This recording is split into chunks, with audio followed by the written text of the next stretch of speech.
Congratulations on finishing your course. That was some hard work. Now what do I do with it? Is there anyone that will house my course and help me sell it? What if I can get an entire team to help me sell my course that I worked so hard on? Have I got a discovery for you? The Great Discovery not only has a place for your course, but a network of affiliates that are eager to sell your hard-earned course creation. Want to make a little more money so you can build your course or invest in yourself? Opportunities for all this and more await you at The Great Discovery, or go to tuepodcast.net/discovery for more information. Once again, that's tuepodcast.net/discovery for more information about how to join The Great Discovery now. This is an Undiscovered Legacy production and proud member of Pod Nation Media Network. Hello, Skoob believers, and welcome to episode number 105 of the Undiscovered Entrepreneur. And it's me, Skoob, coming at you at whatever device you happen to be listening on. All right, so I just want to kind of give you fair warning right up front here. I got a new microphone. Ta-da! I actually won that at PodFest from the Shure Microphone Company. Thank you, Shure Microphone Company. So what you hear now and what you hear in the interview might be a little bit different because I'm using a different microphone then. So just wanted to let you know. All right, so today's entrepreneur is Emily. Emily transitioned from a 12-year career in corporate fashion to found Vice Versa Strategy, a digital marketing agency specializing in e-commerce and website development. After being laid off from her corporate job, Emily turned her side hustle into a full-time business, making as much money in her first month as she did in her corporate job. After implementing tools that she learned from the Blocks TV show, which I'm working on getting on myself right now. So a little bit more on that later. Despite her success helping others with marketing strategies, Emily admits that she still struggles with imposter syndrome and putting herself out there, demonstrating her authenticity and relatability as an entrepreneur. So, ladies and gentlemen, let's listen to Emily. Are you ready to unlock your entrepreneurial potential? Are you ready to break free from all the barriers holding you back? Then you've come to the right place. Welcome to the Undiscovered Entrepreneur, your first step in getting across the start line. I'm your host and guide, Skoob, and I'm here with one mission: to help you overcome the obstacles standing between you and the start of your adventure.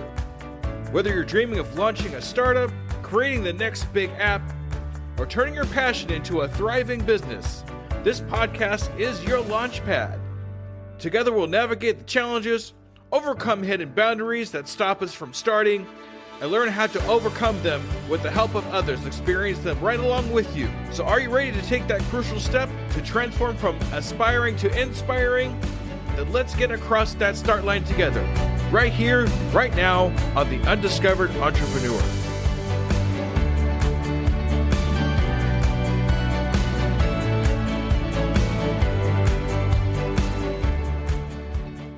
Salutations, Skoob believers, and we are here again with another amazing entrepreneur. So today we're here with Emily. Hi, Emily. How are you? Hi, I'm doing well. How are you? How's it going over there in snowy Missouri? Oh yeah, it's that time of season. It's snowing out there. I got a good at least 3 or 4 inches going on right now. And I'm over here complaining about 68-degree weather. So I'm originally from California, so I complain when it's under 50 and over 80. So exactly. All right, Emily, before we get started here, I have one kind of semi-serious question to ask you. Okay, you ready? Yes. Okay, here we go. Are you a Skoob believer? I'm a Skoob believer. All right, yay! Thanks, Emily. Thank you for being a Skoob believer. I super appreciate you. All right, so right up here front here, I want you to kind of give us an idea of who you are, what your entrepreneur adventure is, and how you got across the start line in your entrepreneur adventure. Definitely. My name is Emily Vernon. Once again, I got started. I'm actually the founder of Vice Versa Strategy, which is a digital marketing agency. How I got started doing that was I was working in corporate fashion for about 12 years, started kind of just side hustling, and that's kind of how it came about. So I actually went to school for fashion. I thought I was going to be a stylist. All of my internships were in styling. I was like, that's going to be my big thing. Graduated and realized there's not a lot of money in styling. So I got hired straight out of college, working for one of the Beverly Hills Housewives. Not sure if you're familiar, probably not, but working for that store as a stylist slash copywriter for a website. I was there for about 6 months alongside a team of nine, all nine of us working for the website. I got laid off along with the team of nine, and I got called back 3 months later, and I inherited all nine people's jobs. So that was kind of like my introduction to e-commerce. My love for it just grew from there. I worked for several different fashion brands, BCBG, True Religion, a couple others. And I just started side hustling, and friends would be like, "Hey, you build websites. Can you help me?" And I'm like, "I don't, but I'll learn." So I kind of just taught myself a lot of things along the way. And then, along with a lot of other folks, I was affected by layoffs about 2 years ago. And I was like, let me just take this side hustle serious and turn it into like a real business. And I've been doing that ever since. Fantastic. It's amazing to me how fashion got you. So you started there, but you ended up on a whole different plane on the Yeah. other end of the playing field there, especially after having that intern for 6 months and then got laid off. Then suddenly you inherited everybody's job. It's like, okay, let's just do it all. Just figure it out. And I kind of just figured it out. And then along the way, I've just been figuring it out. And I have predominantly fashion clients. I do have some CPG clients, but I'm mainly still like fashion adjacent, kind of, but not really. So I'm still a little bit in that world. Oh, that's cool. That's cool. I think the really cool part about the whole thing though is you're self-taught. Self-education is so important when you're doing an entrepreneur adventure. You always want to keep going. And whatever you're doing, and always kind of educate yourself. On-time education is what I call that, because as you're learning something, oh, I got to learn this now, so we're going to learn this so we can move on and do our next thing. So that's awesome. Absolutely. I always say I'm a student first. I'm always willing to learn. I don't know it all. I'm figuring things out along the way. Thank God for Chat GPT and and Google. And there's so many resources out there that it's definitely helping me learn along my journey. I feel like I have an advantage given the resources that we have these days. And we may not have had that 20 or 30 years ago. I know I was there. But, if you have the capability and the resources, don't be afraid to use it. Use what you have available to you now. I mean, before it was Encyclopedia Britannica, right? For my time, Yeah. and we just kind of went from there. But I'm not sure if the encyclopedia would have the answers I'm looking for. So I'm glad that I can just Google anything and the answer appears. And I'm a student of YouTube University. I've learned a lot from there. So I think we all are at one point or another in our entrepreneur adventure. absolutely. But I think being self-taught is actually better for me than somebody that has a certificate that says, okay, I got the certificate. Yay, I got this piece of paper saying I did this. But it really doesn't give you the experience, the real world experience that you can have going out there and actually doing the thing. Yeah, absolutely. Yeah. I think working corporate for so many years and seeing the mistakes of what other big businesses have done, because I've worked for a lot of bankrupt companies. A lot. I don't know if I'm the problem. Every time I join, they go bankrupt, something's happening, but I've worked for a lot of bankrupt companies and I see the mistakes. So I think that's definitely helped me along the way, as well as just like working with my first couple of clients and figuring it out and trying to stay organized and a lot of trial and error. Yeah, sometimes knowing what not to do is just as important as knowing what to do. Absolutely. Yeah. So, in your I mean, you come across entrepreneurs all the time, I'm sure, and kind of get a handle of what's going on. What do you think holds back most entrepreneurs getting started in their entrepreneurial adventure? What stops new entrepreneurs from getting across the start line? Themselves. I can attest to that. I think if I didn't get laid off, I probably wouldn't have gotten as serious as I did. I think there's so many things that you kind of overthink about. So first you're like, oh my God, my MVP, is this it? Is this the one? Do I need to tweak it? Do I need to change my product? I think it's just a lot of overthinking and you get in your own head in your own way. I think sometimes you just got to put it out there and see what happens. Luckily, I kind of had like a little bit of a trial period by freelancing on the side while I was still working corporate. So I was able to be like, okay, I had a couple of clients, I was figuring it out. But I think getting thrown into it was like, oh, okay, now like this is paying my bills. Like I need to really figure it out. I think just putting yourself out there and putting the product out or putting the service out, seeing how it goes. Like, this is not something that once it's out there, that's it. You can always change it. You can tweak it. You can always, change the name. You don't have to be committed to anything in your business. You can always make changes. I think people get scared about that and they make excuses like, I don't have the money, I don't have this, I don't have the resources. But there's just too many resources out there to not figure it out. You just have to do it and get out of your own head. A lot of what you described just now has a lot to do with one of the hurdles of stop that I always talk about, and that's perfectionism. We try to make it perfect. We make those little Yeah, tweaks and we keep making tweaks and like, okay, I'm going to wait for the perfect time to do this, or I got to wait for this comes out perfectly, and just do the thing.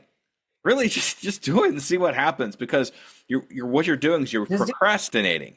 I mean, you're hiding behind perfectionism. You want it to be absolutely, exactly perfect. So absolutely. we don't want to do that. That's not how we get things going because we can't wait for that perfect time because that perfect time is never going to come if you keep doing what you're doing. So put out the MVP and just get some feedback from it and let it grow from there. Definitely. I think going on the show, The Blocks, had taught me so much about that. That was their main thing. It was like, number one, just launch the MVP, just put it out there. You can tweak it, you can change it, you can, because I think a lot of people in that were on the show were pre-seed or they just had an idea. They didn't necessarily launch their product yet. So I think for those folks, it was really just like, just put it out there. Doesn't matter. You can always make changes. You might be the only one that's seeing it. You don't even have an audience yet. Like, put it out there, see what people say, and then just keep making changes to it. So I think that's definitely just put it out there. Who cares? Who cares if you have an Instagram following of 3 people? Like, it's gonna grow. Be consistent. Put it out. If you believe in your product, you love it, or you believe in your service so much, and you know that the world needs it, just put it out there in the world. All right. Good advice from Emily. Thank you, Emily. Listen to that, Scoop Believers, because it's all true. Hey, you were on the blocks. I was on the blogs. You're the second person I've talked to that was actually on that show, and I was invited onto the show. Unfortunately, I wasn't able to attend, even though it's like only an hour away from where I live. But yeah, that's amazing. What a great experience Oh, for you. really? Oh, so close. It was an incredible experience. Who else did you have on that was on the show? So I can't remember her name right off the top of my head, but she designed children's pacifiers, but it was like a healthy, safe pacifier instead of being like the regular one that you usually see. Oh, okay. Just curious. I was wondering if she was on my season, but I would have remembered that. So Yeah, probably not. probably. That's a, Yeah, it was like 20 something seasons. So I'll get there. I will eventually get there. This is something that's it's definitely on my gotta do this list to be on that show because they keep asking me if I want to be on. I guess they like me or something. I don't know. yeah, it's an incredible experience. You meet amazing people. I met a lot of friends that are like lifelong friends now. It's just having that community of entrepreneurs is amazing. You can bounce ideas off each other. To me, the biggest benefit outside of just being on the show and experiencing it is we have a Facebook alumni group chat, Facebook group, and people bounce ideas off each other. There's so many resources. Hey, I need XYZ, people helping each other. It's a great community. So definitely 10 out of 10 recommend it. Fantastic. You could definitely find that on Facebook, y'all, if you want to look. I might even try to put something in the show notes there for people to check that out just because it's so Yeah, exciting. definitely. I was season 13, episode 6 and 7, if you want to find me. There you go. All right. So we talked about what stops other people from getting across the start line, especially in being a new entrepreneur. But did you find that perfectionism or something along those lines stopped you from getting started? Definitely, because this isn't just my first entrepreneurial journey in my head, if you will. Like, I've opened businesses and haven't done anything. So I've definitely been in that state. I've working in fashion, I've wanted to have a clothing line for so many years, but I overthought it to the point that I just never did it. So I think I get my creative outlet out by helping other entrepreneurs, helping other business owners, helping people with clothing lines, help grow their business. I think that's my new I need to focus on that instead of marketing it versus actually creating a clothing line. Just the idea of it was becoming too stressful and I couldn't even. I have a bunch of designs that I'm sitting on that I never released. So I was just like, I just didn't do it. So I can relate to that. Put it out there. One day, Oh, now, come one on, day. Emily. Yeah, the my business name, Vice Versa Strategy, was originally a clothing line. It was vice versa, but I just never put it out. We're going to have a conversation later, Emily. I guarantee Yeah, we'll talk. We'll talk. it. That's great. It is. It's a common thing. It really is. And eventually, once you actually get over that hurdle of perfectionism, things just seem to take off from there because you're actually starting to make move, and now you're actually starting to get something out there that's tangible that you can learn from, that you can grow from. And just getting over one of those hurdles that I always talk about. My hurdles, just so you know, are perfectionism, imposter syndrome, failure, and fear. Getting over these four hurdles of stop is really what stops us from getting across the start line. And we need to get over these hurdles so we can continue on with what we're doing. So it's nice to see that you got over perfectionism and continued on with what you wanted to do. Yeah, syndrome is actually the reason why I attended the blocks. I was just so, I didn't even have an Instagram before that. I was too nervous to put myself out there. I just felt like, oh, maybe I didn't know enough. And I know a lot of big agency owners in the industry and e-commerce. And I was just like, I'm not there yet. And I kept kind of holding myself back in that respect. So a lot of the reason why I went on the blocks is because another goal of mine is to just do content and to be in front of a camera, which is why I've done a ton of podcasts, haven't even really posted them, to be honest, which is, I'm my biggest enemy. I can relate to all the things, all the recommendations I give to people. I am not always necessarily doing. I'm still working on myself. We're figuring it out. That's how we do things. We just figure it out. Sometimes you just got to throw it out there and just see what happens. Yeah, but this is great practice for me. I know I need to be talking for a living, and I'm talking to my clients, but I'm not talking to the world. And that's what I need to be doing. So a lot of the reason why I went on the blocks was for that, to get comfortable in front of the cameras. If you would have seen I did a podcast, it was kind of like an interview type of thing with somebody that I have a partnership agreement with, an agency. And if you saw that interview in comparison to today, I re-recorded it 5 times. I know the girl was so tired of me. She was like, girl, you're fine. And I'm like, I was reading from a script. I was so nervous. Now, after being on the show and being in front of cameras and I've probably done like 6 interviews after that. I'm way more comfortable. So I think just like putting myself out there is definitely like helping me train myself in that respect. You just got to put in the reps. You just got to kind of get used to it and understand how to do it. Once you get to it, it just happens easier and easier and easier the more times that you do it. Definitely, for sure. So can you do me a favor? And since you had experience imposter syndrome as well too, what's imposter syndrome to you? What would be a definition for you for imposter syndrome? Uh, Not an exact definition, but it would be like feeling like not that you're not worthy of something, but you haven't earned the right to be somewhere. So I think especially like a lot of my struggle was around being a person of color in a very white space, working in corporate offices. It almost felt like I didn't belong, or I wasn't supposed to be there. It almost felt like, how did I even get here? Even though I know that looking at my career and the trajectory of it, I earned my keep. I climbed the corporate ladder, if you will. I earned the right to be where I was supposed to be, but I still always felt kind of out of place. So I think that's kind of like what it means for me, where it almost feels like right now, it's like I have people come up to me, friends of friends, people that have watched podcast interviews, people that have reached out to me, seeing podcast interviews from like somebody else that has posted it. And they'll say like, oh my God, I admire you. I would love to be where you are. And I stop and I'm like, wait, what? People are looking up to me? Like, you want to be where I am? I want to be where XYZ person is. You know what I mean? You never know who's admiring you, who's looking at what you're doing and wishing they were in your shoes. And then it's very humbling to be like, wow, somebody's actually, wants to be where I am. And it kind of gives you that confidence boost of like, wow, I really know I'm here. I'm where I'm supposed to be. So I think that definitely is like all part of it. Good. I love it. Everybody's definition of the hurdle is different. So I like to try to get an idea of where you're coming from as far as that particular hurdle, since you experienced that. And so we all can kind of say, oh, yeah, that's kind of what's happening with me, too. So I really appreciate you defining that for me. Yeah. You've been on a couple podcasts. You've probably heard, what was your deepest pitfall? What was the hardest thing for you? And that kind of thing. I'd like to kind of turn that around a little bit. I'd like to know, what was the hardest pitfall that you experienced that you're actually proud of? Like, I am so glad I experienced this pitfall, because if I didn't have that pitfall, I wouldn't be where I am today here. Anything like that ever Ye- happened to you? Yeah, I would say a pitfall for me would be getting laid off because I was very financially dependent on my very cushy, very well-paying job in corporate.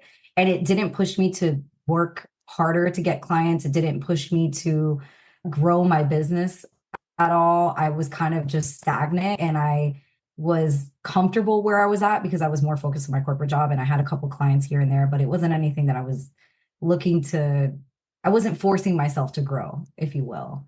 So I was just doing what I was doing. Once I got laid off, it was like I'm living off my severance and my last couple of paychecks and unemployment and ran out. I went on the blocks a month later. I was broke. I was like, I didn't know what I was going to do. And I'm telling you, that was such a big turning point for me. The following month, once I left the blocks, I was already getting reached out to by a couple of people, referrals while I was there. And I told myself I wasn't going to work while I was there, but I did. And then it was like the following month, I made as much money as I did in corporate that first month, just from like implementing some of the tools that I learned and also just like getting referrals, a lot of referrals from the blocks. I was getting so many meetings, my calendar was booked up. I was on a cruise, I remember, and I was like, I had like a million like calendar invites and I'm like taking meetings every day and I was like, "Oh my God, I'm just so busy all of a sudden." And for the previous month I was stressed out about like how am I going to pay my rent? What am I going to do? And it just resolved itself and I started getting more confident. Met a ton of people from the blocks and it was just like it just grew overnight. So I think experiencing that of not knowing what to do and then getting the tools, implementing them and seeing it happen in real time and seeing the changes and seeing my growth of where I was literally this day last year was I was on the blocks.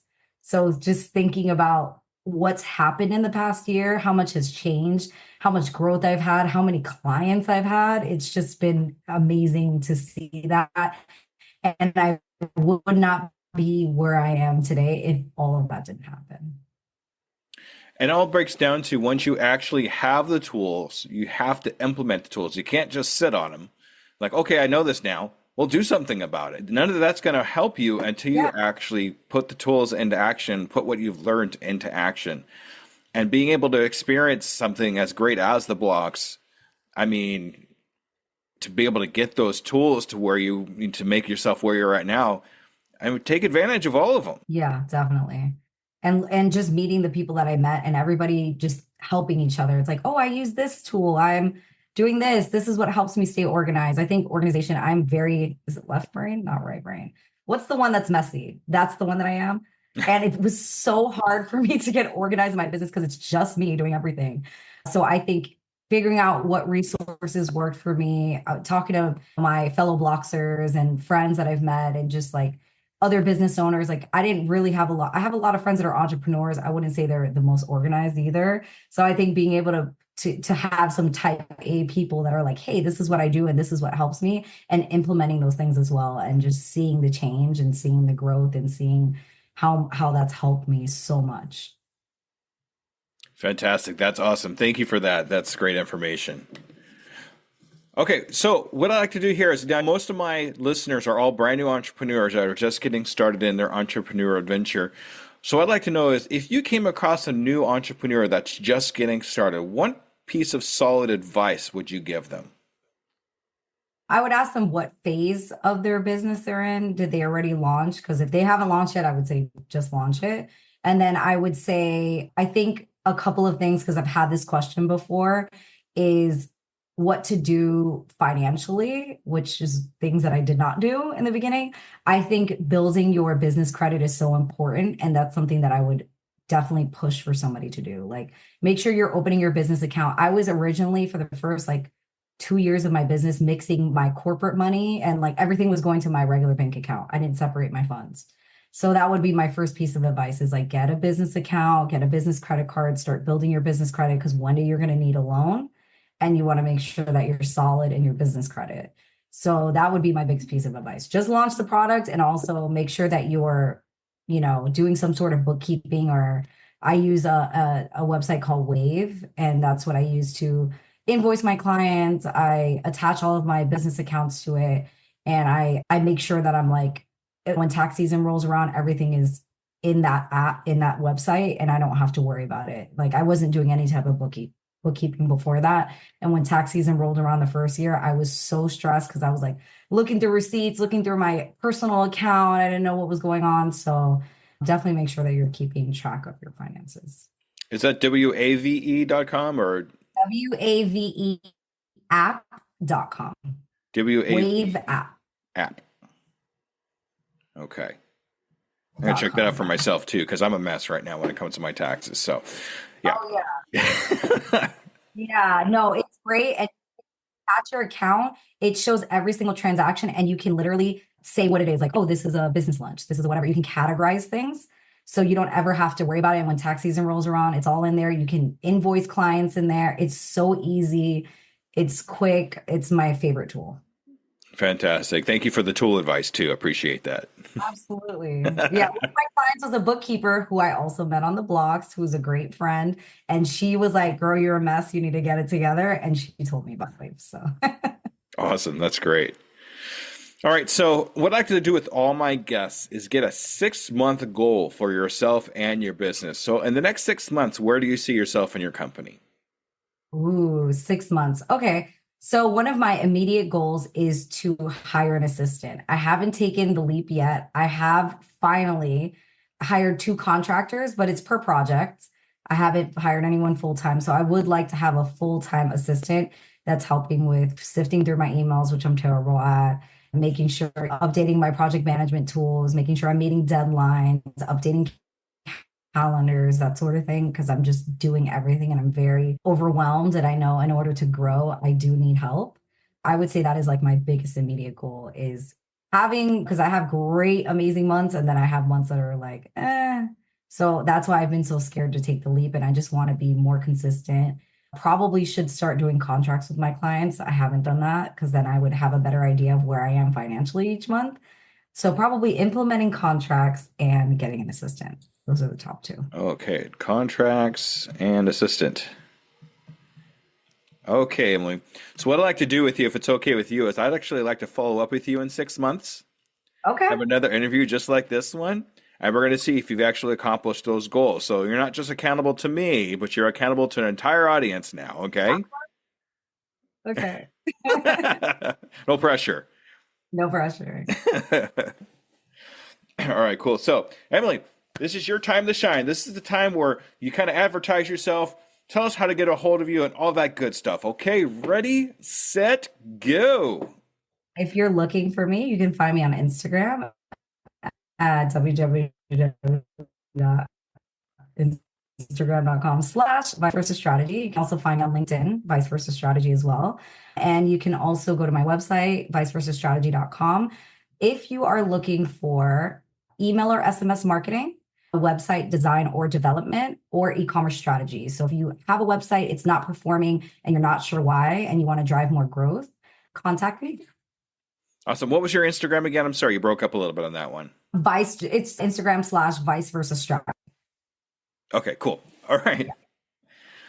Okay. I mean, thank you so much for coming on to the Undiscovered Entrepreneur. It's been an absolute pleasure to have you on the program, and I can't wait to follow with you in 6 months and see where you are.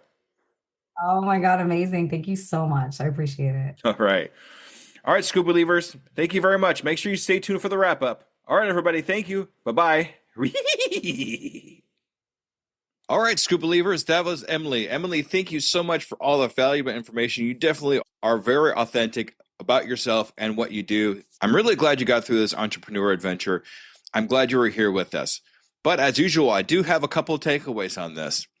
The biggest obstacle most entrepreneurs face is themselves. Overthinking, perfectionism, and fear of putting their product out there can keep you stuck. So remember that you can always make changes once you launch. Once you launch, it's not set in stone. We could still make changes and tweaks as the market sees fit and our customers want more from us. Getting comfortable with being uncomfortable is essential for growth. Emily went from re-recording interviews 5-6 times due to nervousness to confidently speaking on her podcast simply by putting in the reps and pushing herself to be in front of the cameras. we can learn to be able to be confident in front of cameras and in podcasts or anything else that you put out there, as long as we actually do it. We can't just not do it and expect to be on the camera the first time and expect it to be perfect. Let's put in the reps, Skoob believers, and let's see what happens.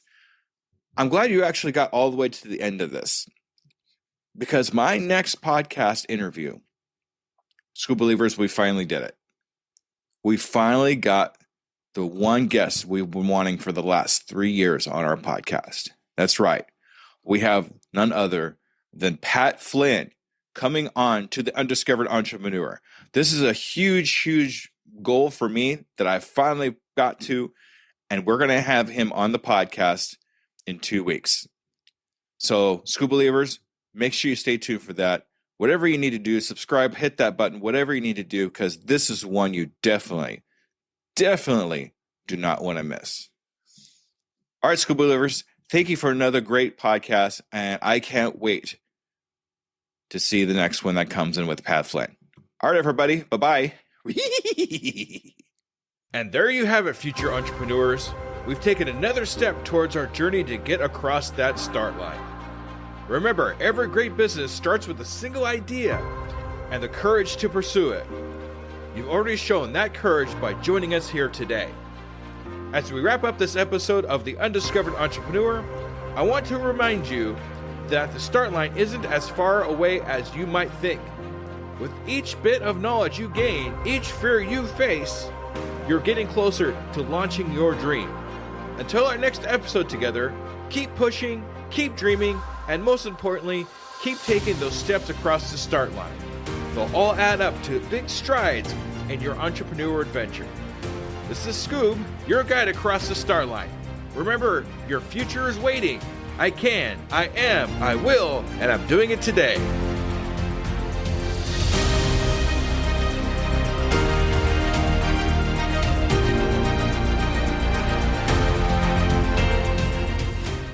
Do you find yourself faltering when speaking in public? You definitely know what you're talking about, but you just can't seem to get over the horrific fear, and imagining people in their underwear is just not working. Whether you're gearing up for a big presentation or just looking to improve your daily communications, Leslie Fiorenzo is your go-to resource for mastering self-promotion, facing your audience fearlessly, and communicating with authority. Don't miss out on your opportunity to elevate your game. Contact Leslie Fiorenzo now, or go to tuepodcast.net/speak to step into the spotlight with confidence. Your adventure in public speaking mastery starts here and now. Don't wait to get your voice heard. Book your free consultation at tuepodcast.net/speak to start your adventure in speaking excellence today.